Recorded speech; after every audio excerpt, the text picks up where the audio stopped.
SprintCarLimited.tv here with Lucas Wolfe, four-time Speedweek champion. Lucas, what makes Speedweek so special for the teams around here and also you? Yeah, so always a real cornerstone of the area, a week that you look forward to throughout the whole season.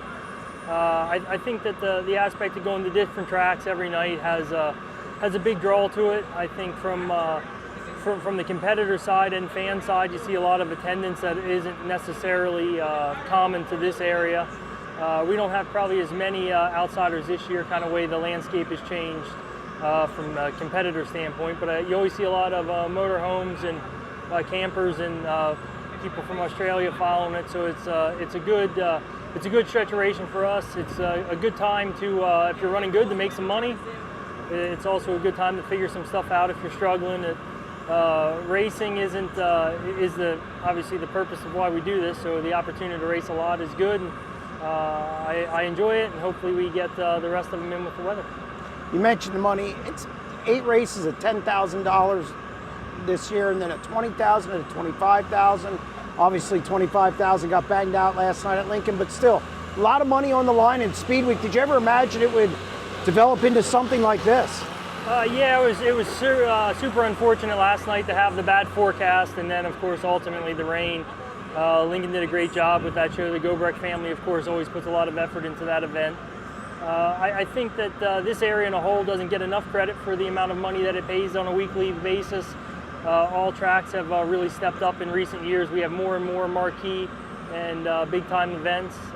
It's a great area to be from. I'm fortunate to be from here. I've always felt that way, of course, and I think Speedweek, kind of our main stretch, crown jewel kind of period that's unsanctioned and our own independent thing, and one of the reasons I think it's so overwhelmingly popular. This team, you've been a lot faster this year, more consistent, at more consistent speed, have a couple wins. I mean, this is the perfect time for you coming into this week. Seems like you guys have righted the ship, so to speak. You and I have talked about that a lot. Got to be looking forward to the rest of Speedweek. Yeah, I think the pace is getting closer. I don't have it consistently enough. There's a few times, struggle throughout the night here or there, but ultimately getting closer. I think there's a couple of incredibly good cars, a couple exceptional cars, both here locally and nationally. So there's quite a bit of work to do to get to that level, but more consistently racing towards the front of the fields, I think, gives you the platform to get to that next step. So that ultimately is the goal. Is there any tracks that you really look forward to? I mean, you're so experienced at this thing. As I said, four-time champion, kind of in your wheelhouse, a lot of consistency, you time well a lot of times over the years. Is there anything you're really looking forward to this week that kind of is really in your wheelhouse as opposed to maybe something else? Well, just from a nostalgic standpoint, I like getting to Hagerstown. I ran quarter midgets there for years and years, and at this point it's our only event there throughout the year. So I think Hagerstown's always kind of a great draw.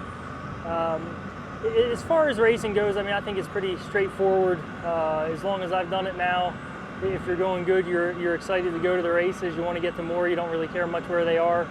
I'd say that's kind of the aspect of or how I would approach this week. Looking forward to the rest of the week. Of course, we have quite a few races coming up in the immediate future after Speed Week as well. So it's a busy time of the year in a sprint car, and fortunate to be part of it. Well, good luck the rest of Speed Week. Thank you.